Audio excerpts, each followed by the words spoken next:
Welcome to Who Are You, a CSI podcast. I'm Lauren, and I've seen CSI thrown through around 3 to 4 times. And my name is Nick, and these are my first time experiencing these episodes. And today we are reviewing Season 3, Episode 7, Fight Night. Original air date November 14th, 2002. Director is Richard J. Lewis. Writers are Anthony E. Zeiker, Andrew Lipsitz, and Naren Shankar, which might be the first time they've been a writer. But it's not the first time that we start an episode with shots of the Vegas Strip. So, Yeah, Nick, we got a couple shots. we have a couple shots. What is our Vegas score for today's episode? Our Vegas score might sound familiar. It's a 32. Ooh, Where I 32 feel like right in a row. Okay. We're hovering in the 32s. Mm-hmm. I will say there are a couple of bonus points that I awarded Okay. because there are some, particularly around the, I guess we'll call it the B plot of the gang. I would say there's a B plot and a C plot in this episode. So that's fair. And there's a lot of outside on the strip, lots of Vegas in focus casinos and things. And there's definitely an extra peripheral amount of Vegas. So the total number of shots were not excessively high. We had a couple at the beginning and we had a couple throughout, but we had other Vegas-y stuff throughout the episode. So we awarded some bonus points, total of 6 bonus points this episode. All right, that's fair. To 32. I feel like this did have a very Vegas vibe to it, this episode. Yeah, and there like are things felt where we're in Vegas. And there were things that did not quite rise to the occasion. That's fair. We had scenes inside of casinos. It wasn't like every time they were in a casino, I was awarding points. But it's like, if you were walking by the screen and had never seen this show before, but you knew what Las Vegas was, you would know it would be taking place in Las Vegas. Yep. A lot of times. Yeah, that's fair. All right. So we go from the Vegas Strip to a red carpet, which we learn very quickly is a red carpet for a boxing match. We go to said boxing match, and I'm not going to spoil the very end of the episode, but essentially in the scenes that we're kind of like panning around the boxing match, we stop and see almost everybody that ends up becoming important for one reason or another. Oh, did I miss the smash and grab guy in the first scene? I don't think he is. I think I think he might be the only one. But the couple. Yep, the B plot. The B plot couple are there. And again, I don't know if that guy to be honest with you. But the couple is very prominently featured. I have an aside here. So I have one written down in prediction, but to be completely honest, in my head, I had 2 predictions. Okay. The second prediction turning out to not be true. I thought this couple was going to be so much more involved in the B plot because they were in this scene, because there was this little they were like at the fight with the fight girl and the weird look, and it was just like when they came up again, I was like, oh, I think they might have done it. Spoiler alert, they didn't done it. Nope. Not at least not that done part it. Of it. Yeah. But yeah, it was like, I was like, oh man, I thought that was going to be so much more, and it wasn't. But I liked, this is the first time you kind of get a taste of somebody important in the episode early on. Yes. And I think maybe at the end we could talk more about this. The composition of this episode feels different than almost any episode we've ever had before. I would agree with that. And I was like researching the directors and the writer and like trying to see if is nobody really novelly new here, but I don't know what happened. Maybe they had. I'll have to see if it continues in future episodes. But I was like, kind of can't wait for this episode being like, this is a little different. I feel like they turned the knob up a little. Yeah. Overall, so we'll definitely talk more about this as we progress. So, boxing match is happening. One of the fighters is in his corner. His coach is trying to basically convince him to not go back in the fight. He's not listening. He pushes through. He goes back into the fight. And he's just getting pummeled. I have 2 things here. Yes. First, yes, I have a prediction. Okay. I wrote down, I said round 2. I didn't know what round it was yet. I think it was this was round 7 or 8. Yeah, they referred to it later, but like at the time I was like, all right, yeah, like between rounds. I said, whatever this smelling substance is going to be some kind of drug. It was at I wrote down the 2-minute mark. They spent way too long Yeah, showing me this on the guy swab. rubbing this inside the guy's nose. And I was like, there's going to be some kind of drugs. It's called Fight Night. And I was like, it's got something to do with fixing the fight. Yep. Didn't really know where this episode was going, but that was my prediction that ended up being accurate. That isn't it. Spoiler alert. I Very also accurate prediction. This is a weird spot the guest star because I was like, I spotted the guest star. I was like, I think I know who this guy is. And you didn't see enough of his face. And then later on, you kind of get he's a big part of a scene.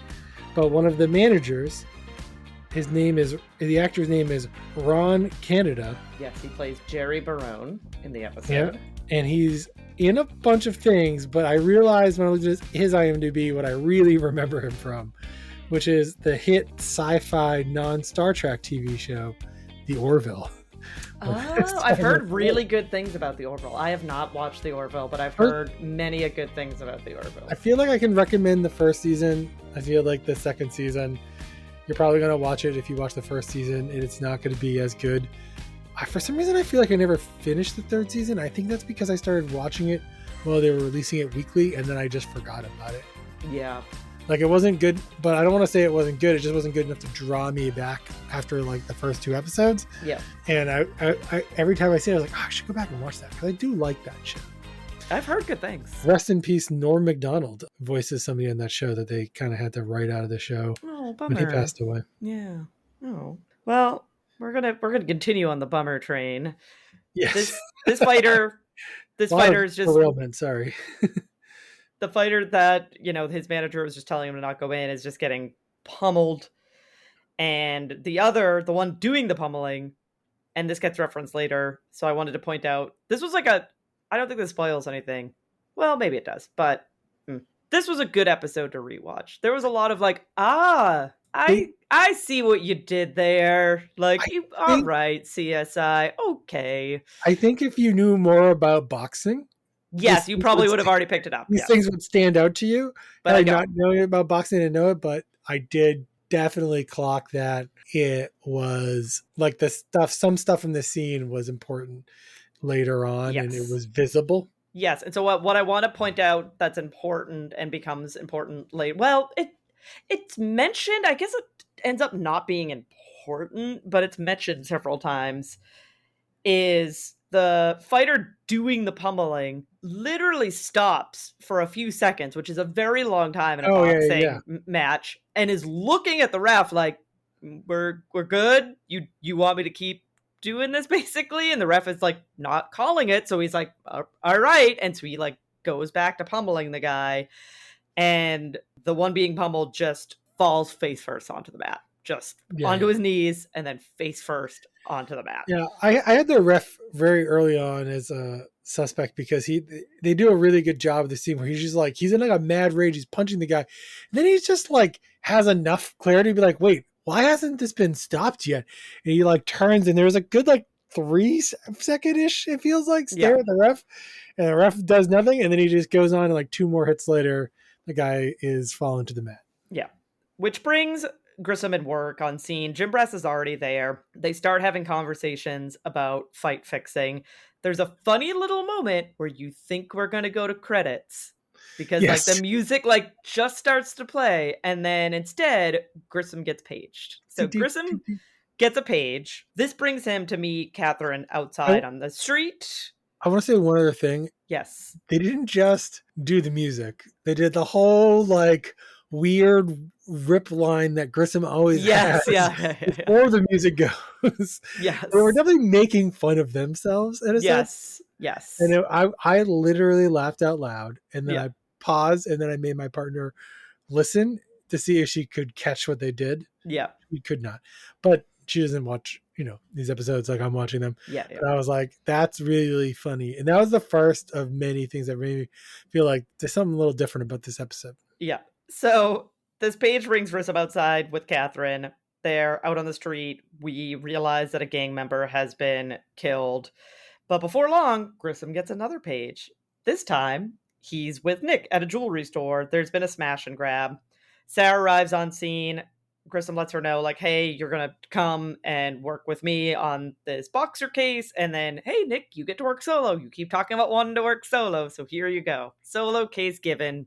Have a good night. Then we go to credits. I was going to say is that I do think that they missed the opportunity to do this gag twice with the second page. Oh, yeah. It's like they often have a B plot. Yes. And they rarely.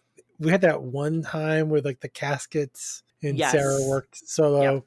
Yep. And maybe one or two other ones, like very few in the last 3 seasons, that I thought it would be really funny. I thought it would be funny if they had another like Grissom line and the music started to play a little bit longer. Yeah. And maybe even started to fade and then went off again. And just to sort of like, they're trying to like give you the idea through this like shtick too that like it's a busy night. Yes. And they come back and they refer to fight night, and Nick has a little weird diatribe later, he does about how it's the busy night. Yeah. So we do actually go to credits. After credits, we're with Sarah and Warwick in the ring.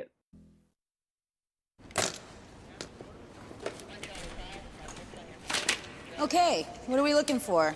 Blinding agents in the Vaseline, stimulants in the water. So, basically everything goes to tox. Yeah. Nice sport. Well, it's only dirty if you make it dirty. You know, boxing's about discipline. It's 2 guys beating their brains out in a race for early onset Parkinson's. No, you know, it's mind and body. Mind and body. If you train one and not the other, you're half a person. We realize that basically like everything that they're looking for is going to have to be sent to tox, because they're just going to be looking for like stimulants or things that could give someone either an unfair advantage or give someone an unfair disadvantage in the fight. Sarah doesn't really see the positives of boxing. Warwick feels the need to defend it and says, you know, it's a sport of mind and body. We also learn in this scene that Sarah cannot handle saliva. This is her like Achilles heel. There's a lot of time spent on this. There is, and I don't know why, but I felt like I had to mention it because we spent enough time on it. The saliva didn't mean anything. It didn't end up meaning anything. It didn't mean anything. There's a weird grinning face from Sarah for 30 seconds. Yes. We stay with this crime scene. We're with Grissom and Jim Brass. They're with the ref, and we realize that like the title wasn't even on the line tonight. Like this was all about like revenge and, you know, Melina, the one who won, quote unquote, the fight, you know, kind of seeking revenge because in the 2 previous fights where he went up against Leroy, the victim, Leroy won both of those matches. So this wasn't even like a title match. It was more so a Melina feeling that he needed to prove something against Leroy. We leave this crime scene for a bit. We head on over with Catherine. She's searching, you know, around cars, you know, in this like this lot. She finds a gun. Detective Vega finds a gun. She then finds another gun. Like they're just, it's like gun ditched central in this lot in Vegas. I will say I have some like critic note. Like I was like, she finds a gun. Catherine finds the first gun. She puts down a sign, takes a photograph. Detective Vega, who I didn't even realize it was the same guy. Oh, with his little mustache, his little mustache. I think he put out a little weight. He's got a weird mustache. I don't know. I don't think he keeps the mustache for long. I'm pretty sure the mustache does not stay around. It looks so bad. And I'm not saying overall mustaches are bad. Like some people Mario look great. Mustache going. Some people look great with a mustache. It just doesn't suit Vega very well. Yeah, but he picks up the gun. Like you didn't even take a picture. You didn't mark where it was. But then, like a second later, Catherine does the same thing. So I can't be like, oh, yeah. You give like, yeah, you're like, yeah. Well, I guess we're all none of us care. Someone didn't care. However, also like I can't figure out. Spoiler alert. I'm pretty sure they later say that none of these guns were even fired at this crime. They were not. So like, why did they throw them away? I have no idea. I don't know. This scene is like the biggest like red herring weird like evidence part of the whole episode. Yeah. And the second watch through, I was just like, wait, what is the point of all of this? Yeah. So that they could figure out it's gang related. It's like these guys would never have thrown their guns away if they hadn't fired them. And if they had fired them, then why aren't you going and finding those bullets? Yeah. Yeah. So We leave the parking lot. We go to a jewelry store. Nick is swabbing some blood from the glass. We learn that the couple that was featured watching the fight are refusing to return the necklace that they borrowed from the store for the fight until they get their ring that they like put down as collateral. So the Yeah. ring was taken as part of this heist, and now they're refusing to return the necklace until they get the ring back. Nick, and again, so the worker asks like Nick, like, "Hey, can you help here?" I understand Nick's response, like, this is not his job. I Yeah. feel like it was a little harsh. He's like, "I don't mediate." Yeah, I'm not a mediator. He's like, "I'm not a mediator," and I was like, true, you're not. I feel like there's a nicer way to be like, "Hey, I'm sorry, like that's outside the scope of my job." But maybe I just got out of several days of like corporate nightmare. And so maybe I'm Oh just like yeah. so conditioned to be super nice even when I'm telling somebody no, that's not my job. that I Yeah. felt like Nick, I was like, "You're coming off a little harsh here, Nick." The But he has every right to say like that's not my job to mediate the situation. I'm just doing what I need to do. yeah, and you gotta be nice. This lady isn't being mean to him. No, You she's just know, kind of like, "Hey, can you help me out? I'm trying to do my job here." And I she just feel doesn't like own it's a the little jewelry harsh. store either. No, oh gosh, no. You She's know, like you always feel pity for people who are stuck in these, jobs, and they're gonna have a hard time for something that's completely out of their control. yeah, she's definitely not making the big bucks here.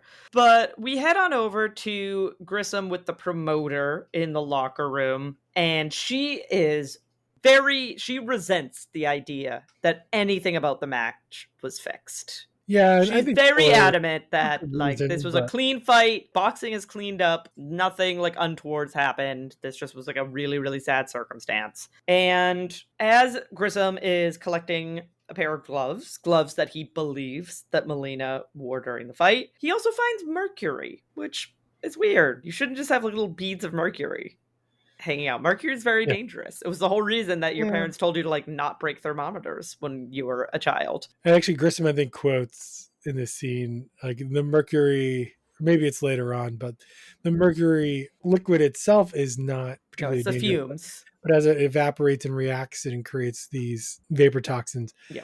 that breathing that in is what really hurts you. And if you're going to be around it, you got to be careful. And obviously, it can get in like it's a big pollutant because you'll get into the earth and combine Right. with things and all sorts of things your body isn't used to. But a lot of that has to do with like the same reason why it's liquid. It's got these nice electron orbitals. Yeah. Yeah. So we then we stay with the same crime, but a different location. We're with Warwick and Sarah at a hospital. They're talking to Melina. He's giving his like post-fight urine sample. Yeah. And they also swab his hands. And he's also very much resenting the implication that maybe this fight has been fixed. And Good actor though. yes, very good actor. And he's saying that Leroy shouldn't have come back after the 7th round. Like he should have, when he sat down in that corner, he should not have gotten back up again. But he did. So like they're both like, I was going to say wrestlers. I've been watching way too much WWE Yeah. recently. They're both boxers, and boxers are going to fight until they can't fight anymore. Yeah. So like And it is what it is. to call back to the first scene, when we rewatch that, he's moving very slowly. He's having trouble defending himself. He's Yes. swinging very slowly. Melina is like dodging out of the way Yeah. of some of his hits. Yeah, So and you can hear his manager screaming like, put your hands up, and he's not. Leroy's like not reacting to like cover his face from being like pummeled by Melina. yeah. And so it's like, I think we get to this a little bit later, but there's like two components of this fight that are not on the level. Yes. Well, I guess I sort of alluded to one in my prediction and then said I was right, was that he does get drugged. Yes. And that's why he's slow. And so they do a good job showing that in that scene. But Melina also is doing something untoward, which is why it's so weird that he's so defensive. Yeah. I mean, maybe not weird. You would be defensive, especially if you did something wrong. But it's sort of funny for him to be like, "Oh, what do you think? I'm gonna cheat?" Yeah. Spoiler alert. Spoiler alert. He is a cheat. We'll get there. He's a cheat. I mean, it takes us a long while to get there, but we'll get there. Also, like I thought that I didn't write it down as a prediction, but I thought at this point I pretty much already knew how he cheated. Oh, did you? Okay. Yeah, I remember this episode, so I don't remember what I thought the first time I saw this episode. I didn't really know all the details, but it's like, all right, we found mercury in his locker. Like, well, yeah, mercury has something to do with this. It's notoriously heavy. Yeah. That's Yeah. one of the things you can know about mercury is it's notoriously heavy. So Yeah. it's about as heavy as an element as you can safely hold in your hands. Yeah.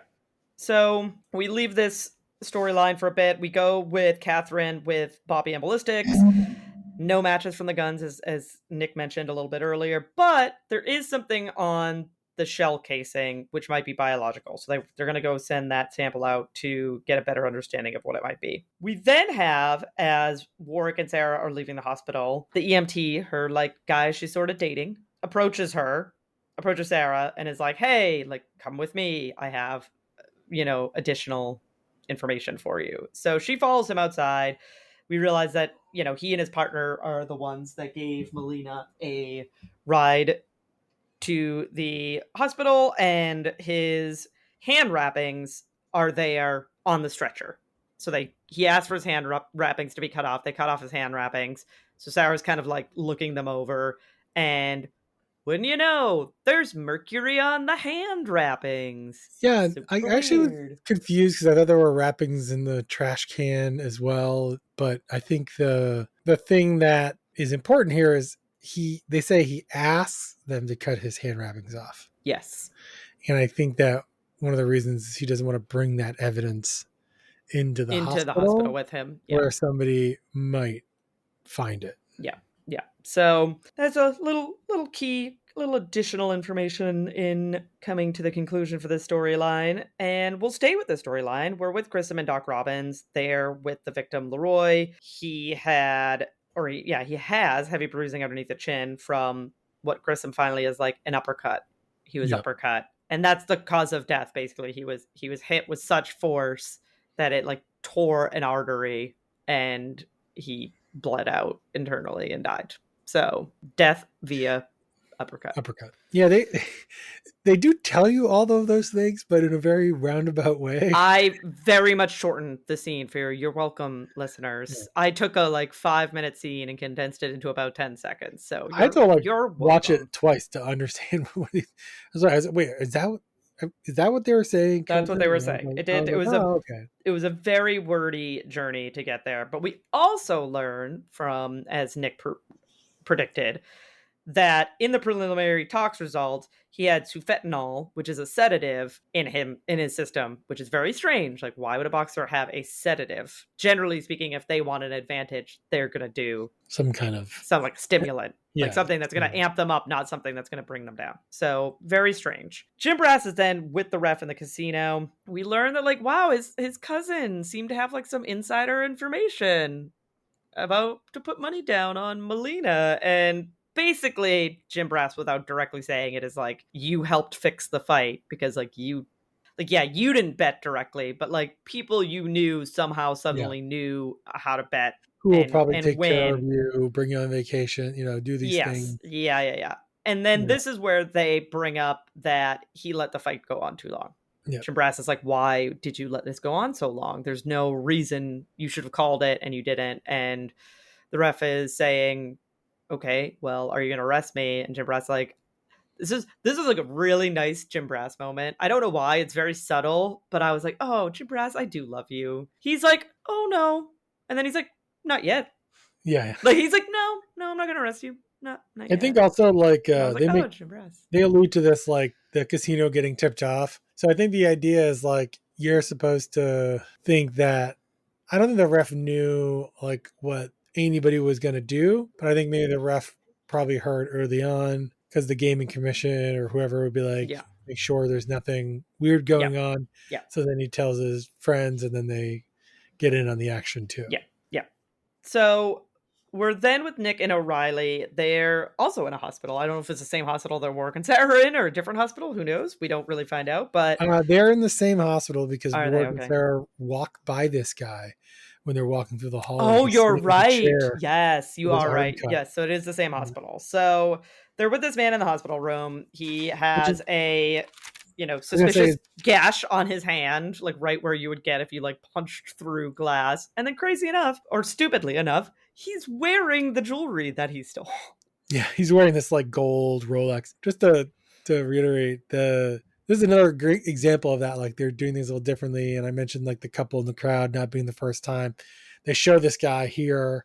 They made reference to having, I forget the police officer's name, not Brass, the other guy, O'Reilly? O'Reilly, yeah. Mhm. Look for people with scrapes at the Yes. hospital, right? Yep. And it's like those little breadcrumbs, they're tying them all together. It's great. It feels like season 1 all over again. Yeah, we're bringing it.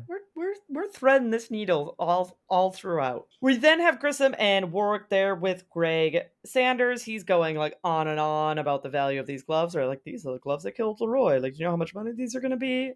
But the more important thing that we learn as part of this scene is that that a cotton swab pulled from Leroy's corner was like covered in the sufentanol. Yeah. So that is seemingly how he got dosed with the sufentanol. This brings us to Warwick and Jim Brass with the trainer.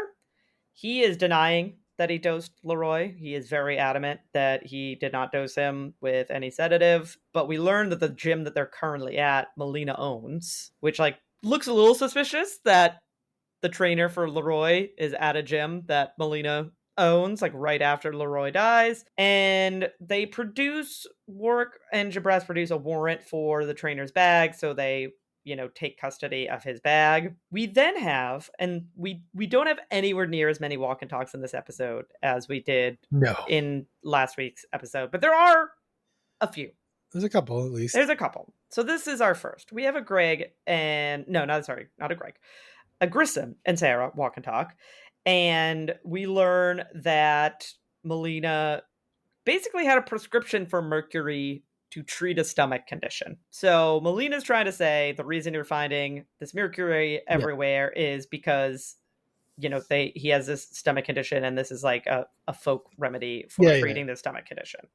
I forget what the condition is called, but yeah, it's like a folk remedy from back home and some doctor. And it's interesting to think it's likely that that's why he has access to mercury more so than it's a perfect affront to it.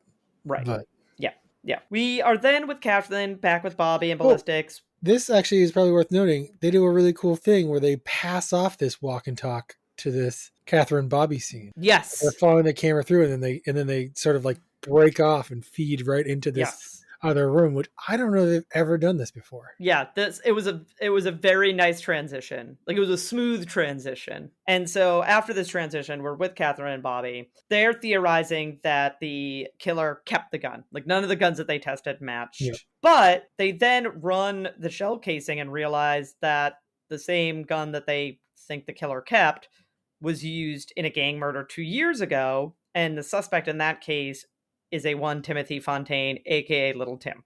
So now they're like, we need to find Little Tim because is it Tiny Tim? Tiny Tim. You're right. Sorry, I'm saying I didn't write it down. I was like, I'll remember it. Get that alliteration. You're right.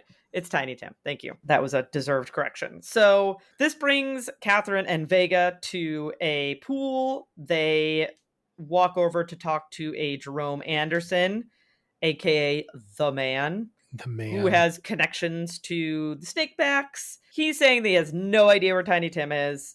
Catherine notices, though, that he has a burn on his neck, and she's very curious as to where he got the burn on his neck from. He's playing it off, saying he's hot. And there's a lot of weird, and I know this is like early 2000s, but it seems like 90s talk. Like the man and the man this, and he's talking about himself in third person. It's all very strange. I feel like they really missed the mark with this character.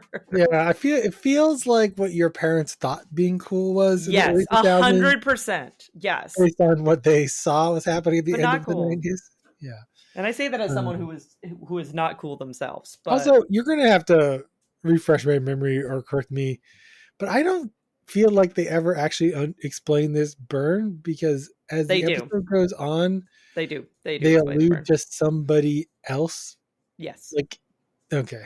Yeah, I'll explain it when we get there. So we are then with Grissom and Warwick in the lab. We realize that fentanyl was in the kit, but Warwick thinks it was planted there. He doesn't think that the trainer actually put it there because the prints on the bottle of fentanyl actually link back to Nick's earlier spot, the guest star, Jerry Barone. So we follow Warwick, Jim Brass, and Grissom. They're in interrogation with Jerry. We learn that his prints are on file because he's a foster parent. And we also learn he essentially doesn't deny that he dosed Leroy. Yes. His statement on the matter is that he did so in an attempt to save Leroy, because Leroy got really hurt in his last fight with Melina and was starting to show signs of brain damage, and he didn't think that there was like any way that Leroy could survive another fight with Melina. And so he was trying to dose him to get him to basically not be able to get up from his seat and have the match be called and try to save his life, essentially. Yeah. And they don't do a great job of like letting you know as the audience member, are they going to charge this guy with anything? Yeah, we don't get, because I mean technically he did drug him, which is That alone there has to be some offense to that. Yes. Like you can't just drug people against, even if it's for quote unquote good intentions, you can't drug people against their will. That's just not something. And it's reckless endangerment in a sense, because you led to putting him into a more dangerous position where he can't defend himself in a highly dangerous situation. Yeah. So we don't get that answer Ever. Nope. This is the last we really hear about Jerry and his involvement here. Instead, we go to Nick in a very hectic room at Police HQ where people are assumedly like getting their jewelry back and things are happening. And Nick is talking to the couple and saying, you know, we just need you to fill out these forms and then we can get you your ring back. The husband, though, is very adamant that this is not the ring that he got for his wife.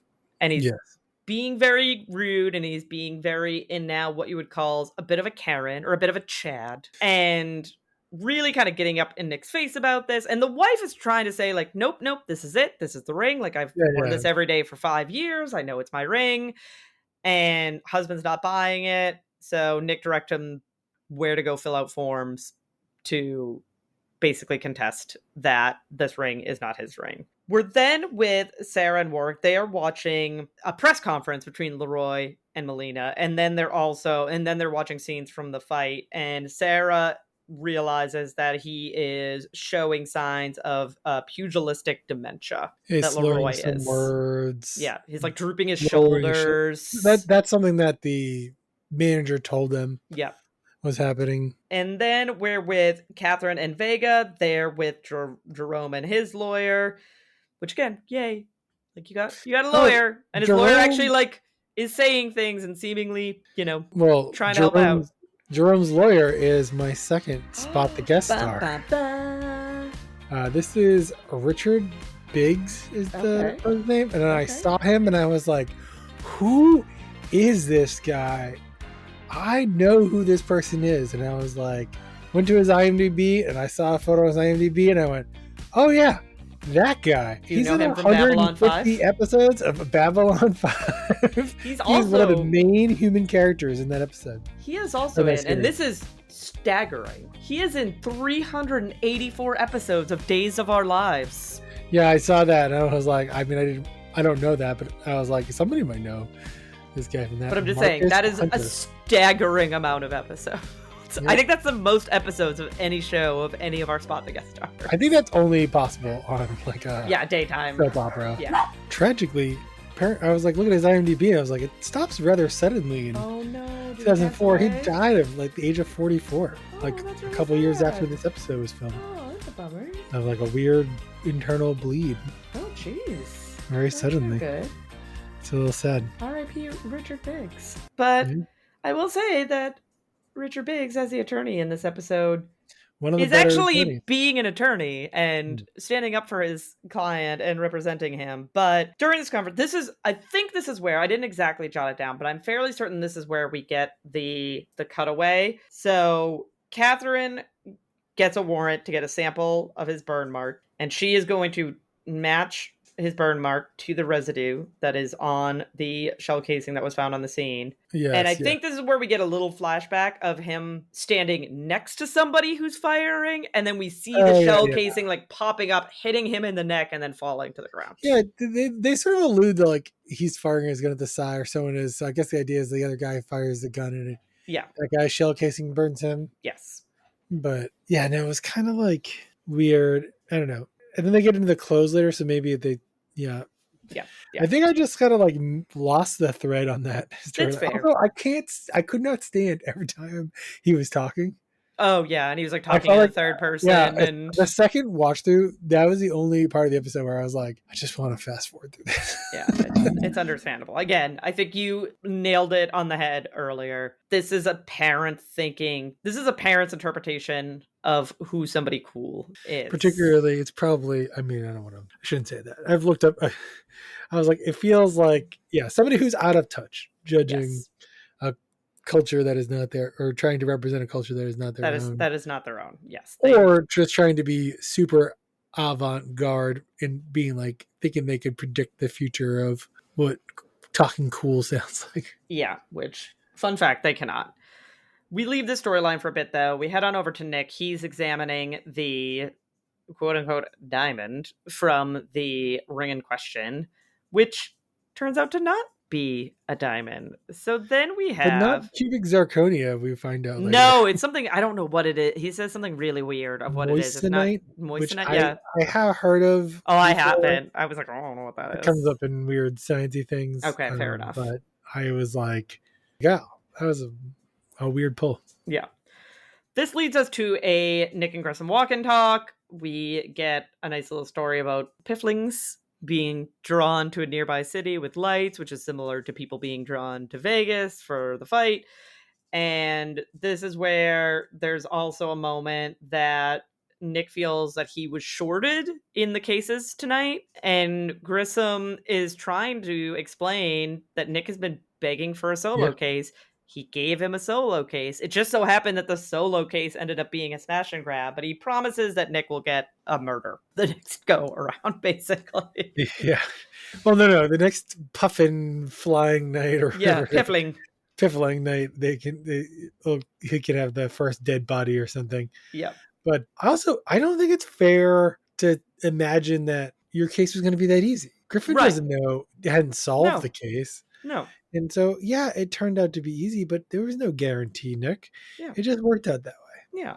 But we stay with Grissom. I think this is another shot where he basically walks away from Nick, and then we stay with Grissom. He walks into a room with Doc Robbins, Warwick, and Sarah. This is where we learn that the fatal blow was like not from normal boxing gloves. Like normal boxing gloves of like a normal weight would not have been able to deliver the blow that killed Leroy. Greg Sanders never played the Punch Out Nintendo video game where you they never have, obviously. Really big arm. Yeah, based on his weight class, let's say. Like, there's a little something funky. There's something funky here. Greg Sanders enters. He's going on, as he often does. And Grissom is like, why do you do this? And I felt this was a very humanizing moment. It was a great scene. Greg Sanders tells him that he makes him nervous. So the reason that he rambles and seems disjointed is because Grissom makes him nervous. And to be fair, we know that Grissom's not a great boss, so I can understand being nervous around Grissom.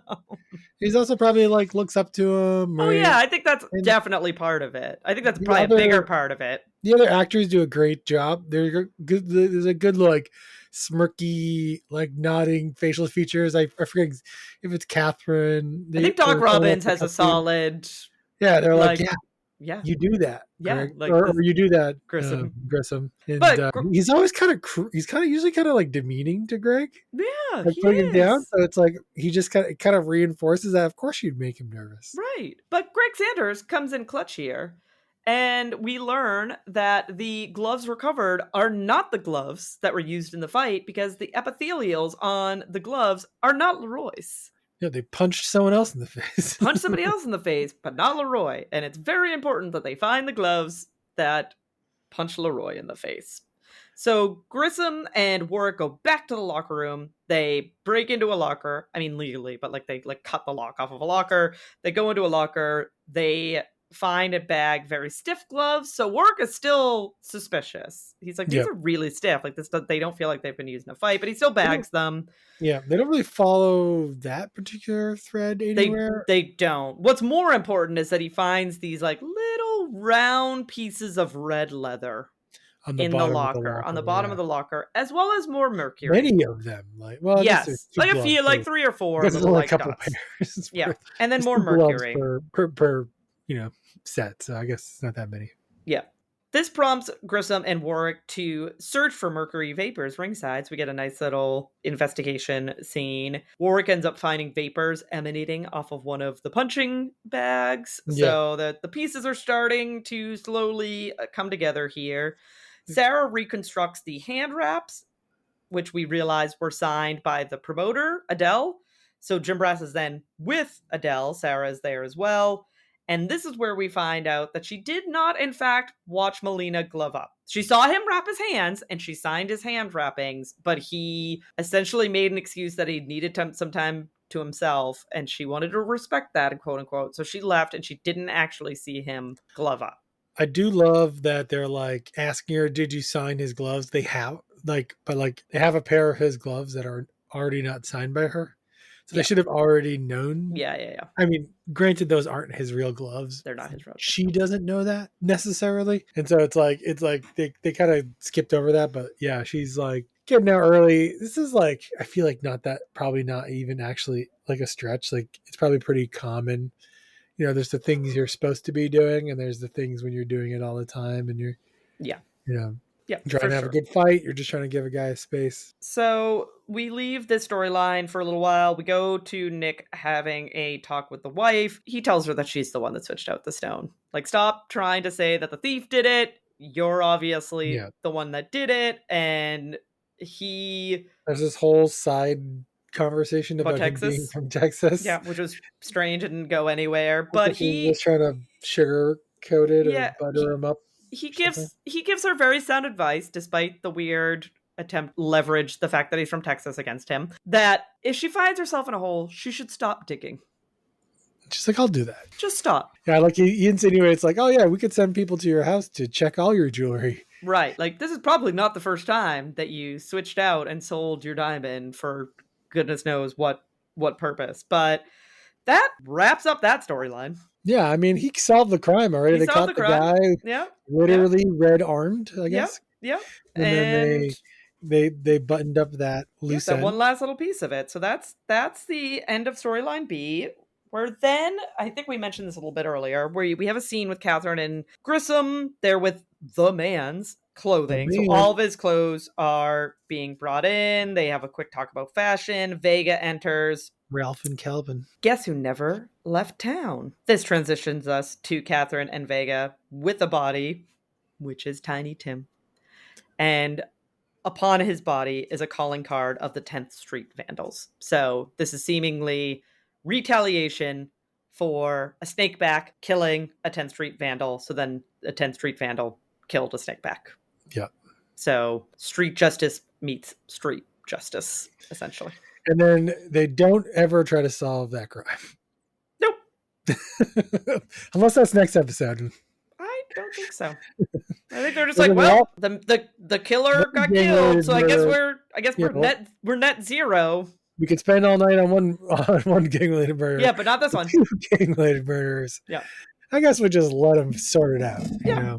Yep. So that is the end of that storyline. We have a very quick wrap up of our 2, Right, we gotta get to the juicy stuff. We're back to the A plot here. We're back to the A plot. We're with Grissom and Warwick. They're having a little bit of a walk and talk. They walk into a lab where Sarah is. This is where we learn that Melina injected mercury into the gloves. This leads, and I thought this was also a funny moment and a nice little character moment. Grissom seems legitimately so excited that this means that they get to run an experiment.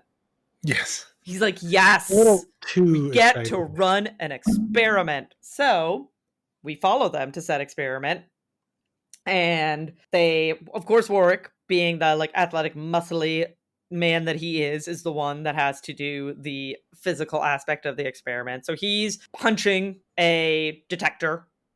Target with regular gloves at first. And so they're trying to see, could the weight reach the level that it would need to cause the injuries to Leroy? It's not. They then inject the boxing gloves with mercury.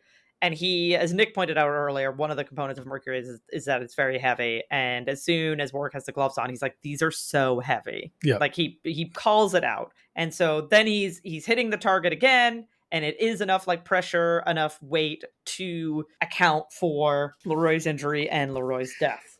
All right. We have to have a little science with Nick moment here. I don't Ooh, know it's been a where, while since we've had a science with Nick. Let's do it. yeah. I don't know where we get this detector from. I have no idea. But work, sure. You go to the gym, get some gains. Yeah. You are not a professional boxer. He is not a professional boxer. This is true. So you get your gloves on, you're punching this target, and it's giving you a reading, right? Mm-hmm. Presumably, it's measuring amount of force over an area. That's how we measure force, pounds per square inch. Force equals mass times acceleration. So mass, you get more mass by putting mercury gloves, you make it really heavy. Now you probably cannot swing your arms as fast when you have big, heavy mercury things on the end of them. But presumably the combination, the drop in speed doesn't necessarily compare. And if you're Melina, you're training with them all the time. Yes. You're actually... Hence why they found the vapors on the punching bag. Yep. You probably can swing just about as fast. But Warwick can't. So somehow he goes to like maxing the machine out. That means that machine probably couldn't even register a regular hit from someone like Melina, who is a professional boxer who knows exactly how to throw all of his weight behind a single punch. I was like, I don't know why they had to have the thing overflow. Couldn't just have had the number be like 2,000 to 4,000 or something? Yeah. They were like, I was like, if Warwick could produce that much more force with a little mercury in his gloves, he ought to be a boxer. Stop this CSI. Yeah. Go be a boxer, Warwick. Get your monies. We've heard plenty of time that CSIs are not paid well, so you might as well go and make a better living as a boxer. So, but with this validity of the experiment aside, we go to Jim Brass, Warwick, and Sarah with Melina and his lawyer. His lawyer is also trying to defend him. I do want to point out the few occasions where we have like a decent lawyer that's like trying to do their job. Another reason why this episode feels so different. Yeah, that's just not usually the case for us. It's well written, I guess. So they're pointing out that the reason that Molina had his hands at his side so often in the match, which is not a normal stance to like keep yourself that exposed in a match, is because the gloves were so heavy from the mercury. So it's like exhausting to hold them up the whole time. And that's why he kept putting his hands to his side. And he is trying to like, oh, well, like you detected mercury because like I take mercury for my stomach. And they're very quick to point out that they found mercury basically everywhere but his stomach. Which I don't know when they tested his stomach, but they did. Yeah, I don't know when either. But they're like, no. It was on your hand wraps. It was... Said it was in your his urine, which I think is the one place I would expect to find yeah, it. if you ate it. Although it may, I say that, we don't know. They don't tell you this. It's probably somewhat likely that you poop the mercury out. Oh, you could be right. Yeah, it might be too big to get absorbed. Yeah. So the only way to get in your blood system is when it gets that vapor form. Yeah. How to get the vapor form. Yeah. Because it's in something else going on. That could be right. And essentially, that's enough for Melina, and he doesn't 100% admit it, but he basically said Leroy had it coming. He's like, Leroy shouldn't have said those things to me, and he shouldn't have put me in that position, and I just did what I had to do. Leroy's a punk. That's basically what he said. Yeah. And then we have a very short scene before we wrap up the episode with Grissom walking down the hall, and then there's, talks from police officers that there's going to be like a fight for the title in 6 months, essentially signaling, oh, hey, another fight night is coming up in 6 months. Yeah, which will be good for Nick. Will be good for Nick because he can get his solo murder case. But that is the end of the episode. So, Nick, what did you think about today's episode? It was good. It was funny. I think we covered pretty extensively how the man's character was really annoying. It really I didn't have the easiest time rewatching this episode, but there were a lot of the really good Easter eggs were kind of earlier on in the episode. But I like that. It's also fair to say the first view of the episode was really good, right? So you have a bit of a higher thing to live up to. And I kind of mentioned before that I was torn on what to rate this episode at. And I was like, I can't decide if this is like a 3.5 or a 4. And I think I'm good with a 4 because I do think it's good for a rewatch. A couple little things outstanding, it's a good rewatch. Maybe not back to back, but I think that, if you've watched the series before and you're watching it again, you're probably going to enjoy watching this. Yeah, I will also say a 4. I feel like, and I'll be curious as we continue watching season 3, But I've always felt like when I because again, this is my third or fourth rewatching CSI, that every time that I rewatch it, the first like season or two, I'm like, oh, ooh, Yeah. you're like struggling to find yourself, aren't you? Like I forget, and I always think, oh, by like third or fourth season, they're getting it. They're getting into their groove, and they're like realizing who they are, and they're more comfortable, and they're being a little bit more experimental. And so I think this is a good indicator of that. I think, as Nick mentioned, there's several different ways that they followed characters and moved the cameras with them that they hadn't really done before, that I felt right for the episode. Like it kept you in the team environment, and it kept you in the sense that they established very early on that Grissom, even though he's not directly working each case, he's touched each case, and they kind of keep Grissom connected to each case, even if he's not directly working on it. And I feel they did a very good job of that. And this was definitely a rewatch, because I feel like when you rewatch it, there's things that this is a fun, when you catch things, it's a fun catch. When you're like, oh, good little things. Yes, you're like, oh, I didn't notice that the first time that I watched it. Oh yeah, oh, I see what you did there. Like that was a good one. Like you laid the hints down early. I just didn't pick up on them. Even the smash and grab guy in the hallway, I was like, oh, was that him? Yeah, in the hallway with the arm. And then I always took a time I could like confirm. So even when you kind of catch stuff, like getting that confirmation is always fun. Let me talk quick second about our new writer, Naren Shankar. Yes. Who this is actually the second episode he's ever written for CSI. He's a producer on this season and going forward. The other one being Little Murders, which we watched earlier this season. Okay, yeah. Or Little Murder, whatever it is. Yeah, Little Murder. It appears to write every few episodes this season, so we're doing again. This season is the showrunner for a very popular show called The Expanse that's out right now. I've heard very good things about The Expanse. So his pedigree maybe is starting, this is maybe where he got some of his early start. It sounds like he's on this for like 8 more seasons, and then he does some other things, but yeah, he's not just like a producer or a writer, he is the showrunner for The Expanse. So that's like his pet project. And given I could not get into The Expanse. The first episode was so slow, but I rarely meet somebody who doesn't think the exact opposite, who has watched it. I haven't watched it, but I've had multiple people recommend it to me as a show that I should watch, and I just haven't had the bandwidth to sit down and watch it. So I'll be excited for the next episode that he writes, see if it continues to be good. I look back, I gave out 4 to A Little Murder as well. Okay. Rewatch. So I guess we'll see. For I don't really know what reason, but I did give it a 4 as well. So the next episode that he writes is episode 7. So we've got is episode 10. It's like every 3 episodes basically. Okay. With a little variation there. So it'll be interesting to see when we get there if it holds up. All right. Well, before we get there, we have to get to season 3, episode 8, which is called Snuff. Ooh. So we'll be back with that. But in the meantime, could be a drug related, could be murder related, could be both. We're gonna find out. I know what it's about, obviously, but we're gonna find out.